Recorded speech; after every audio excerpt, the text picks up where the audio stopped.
જય શ્રી કૃષ્ણ. આજે અમે આવી ગયા છે ગધેથડ ગાયત્રી આશ્રમ. ગાયત્રી આશ્રમ એટલે 4 વેદની માં જેને કીધી.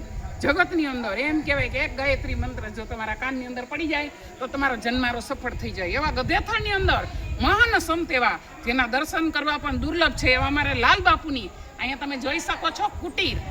લાલ બાપુની સાધના કુટીર છે જેની અંદર બાપુ 24 કલાકની અંદર 21 કલાક સુધી સાધના કુટીર મારીએ છે.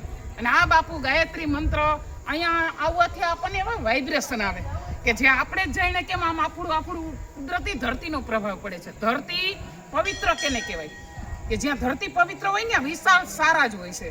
એકવાર એમ કહેવાય કે શ્રવણ કાવડ લઈને જ્યારે જતો હતો કુરુક્ષેત્રમાં પગ મેલ્યો અને શ્રવણને એમ થયું કે આવડી બધી મારે મહેનત કરવી. અને જઈએ એના પિતાએ ધ્યાન ધરીને જોયું તો એને કીધું કે બેટા તું કુરુક્ષેત્રથી બહાર કાવડ કાઢીને કે ધરતીનો પ્રભાવ છે તો ચાલો જોઈએ. હવે બાપુની યજ્ઞશાળાની અંદર જાય. અહીંયા સરસ મજાની યજ્ઞશાળા છે. યજ્ઞશાળાના દર્શન કરવાનો પણ આપણને સરસ મજાનો લાભ મળે છે. યજ્ઞશાળાની અંદર દર્શન કરી પણ એમ કહેવાય કે આપણા શાસ્ત્રના નિયમ પ્રમાણે યજ્ઞ કરવા જરૂર છે. આવા સંતો મહંતો આવા યજ્ઞ કરે ને એના ખાલી આપણને દર્શન થાય તો પણ આપણે પાવન બની જાય. સરસ મજાનો ગધેથડ ગાયત્રી આશ્રમની અંદર તમે યજ્ઞશાળા પણ જોઈ શકો છો. અમારું ખોડલધામ મહિલા સત્સંગ મંડળ આ સરસ મજાનો ગાયત્રી આશ્રમની અંદર લાભ લઈ રહી છે અને અહીંયા યજ્ઞના પણ દર્શન કરી રહ્યા છે. આવો મજાનો ગાયત્રી આશ્રમ જોઈ અને અમને તો આમ એવો આનંદ અનુભવે છે કે જિંદગીની અંદર અમે કોઈ દિવસ આવા મંદિરના દર્શન કર્યા નથી. 5 વર્ષનું સપનું જો આજ પૂરું થયું હોય અમારું તો અમારું ખોડલધામ મહિલા સત્સંગ મંડળ એમ કહેવાય કે આજે બાપુએ વાવેલો વડ એટલે વિશાળ વડ. આવો વડ તમે જગતની અંદર ક્યાંય જોયો નહીં હોય.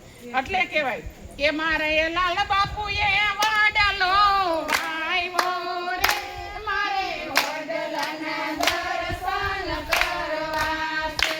મારે લાલ બાપુએ વાડલો વાવ્યો રે મારે વડલાના દર્શન કરવા છે. જુઓ જુઓ એના થડમાં કોણ બેઠું છે.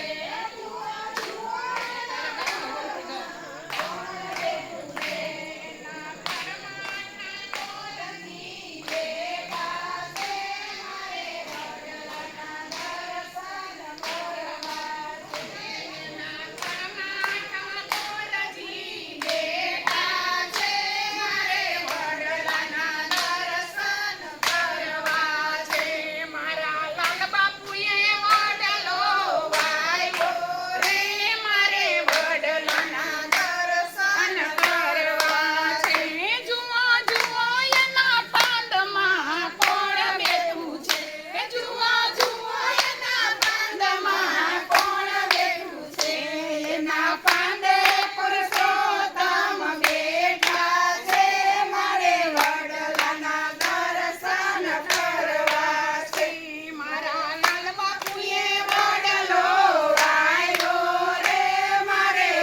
ગાયત્રી માં